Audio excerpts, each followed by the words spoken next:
Are Chicago streets really becoming softer? What's the real story behind the transformation? Let's take a stroll down the timeline of Chicago streets and shed some light on the current scenario.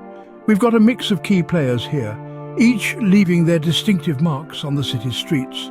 First up, we have Glizzy. With his unique style and unapologetic approach, he's a character that's hard to ignore. Then there's Main, another influential figure, with his own contribution to the evolving street culture.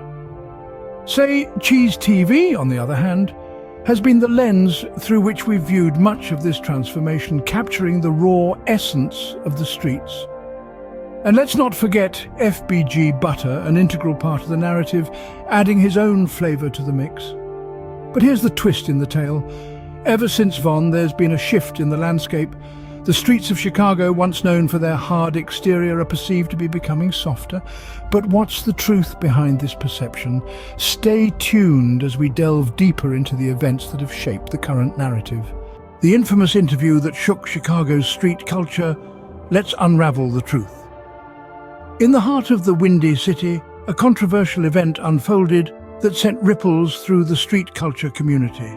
This was no ordinary sit-down chat, but a volatile encounter during an interview conducted by Cheese TV. And Glizzy, a name that resonates with many, took center stage. As tensions escalated, Glizzy made a move that left viewers shocked and the city buzzing. In the midst of the interview, he whipped out a gun on Main, an act that defied the norms of a typical interview scenario. This wasn't just about asserting dominance or inciting fear, it was a stark reminder of the harsh realities that these individuals navigate daily. The reactions that followed were a mix of disbelief, anger, and concern. Social media platforms were flooded with comments, opinions, and heated debates. The incident sparked a conversation about the intersection of street culture and personal security, pushing the boundaries of what is acceptable behavior in public spaces. Then there's FBG Duck, a key player in the Chicago street culture scene. His input during the interview added another layer of complexity to the situation. Butter, known for his unfiltered and bold stance, didn't shy away from expressing his views. His comments, though controversial to some, echoed the sentiments of many within the community, further fueling the discussion around the incident. This wasn't just an interview, it was a confrontation wrapped in controversy, a raw display of the volatile dynamics that often define street culture. It served as a harsh reminder of the unforgiving reality many face within these communities, forcing us to question the state of affairs within Chicago's street culture. This interview served as a catalyst, igniting debates about the state of Chicago's street culture. The question remains, are the streets of Chicago becoming soft? Or are they simply evolving, reflecting the changing times we live in? Only time will tell. The aftermath of the interview sparked a significant shift in public perception. But why? Well, the events unfolded in a way that left many questioning the toughness of Chicago's streets. The once notorious battlefield for street cred, now seen as softening since the passing of Von. Some say it's an inevitable evolution, a shift from brute force to cunning strategy, from sheer violence to mind games. Others, however, view this as a decline, a loss of the raw authenticity that once defined the culture. They argue that the essence of street culture is being stripped away, replaced with a softer, more sanitized version that lacks the grittiness and authenticity of its predecessor.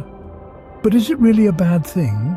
A softer approach could mean less violence, more dialogue, and ultimately, a safer environment.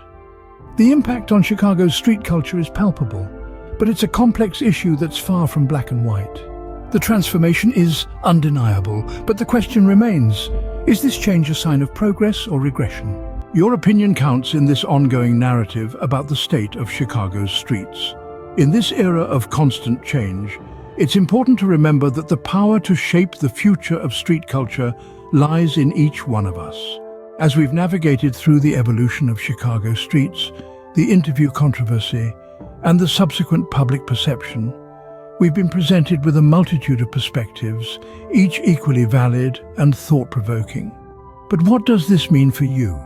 It means that your thoughts, your experiences, and your voice matter. They're the catalysts for dialogue, for understanding, and ultimately, for change. So don't just be a spectator. Engage, discuss, question.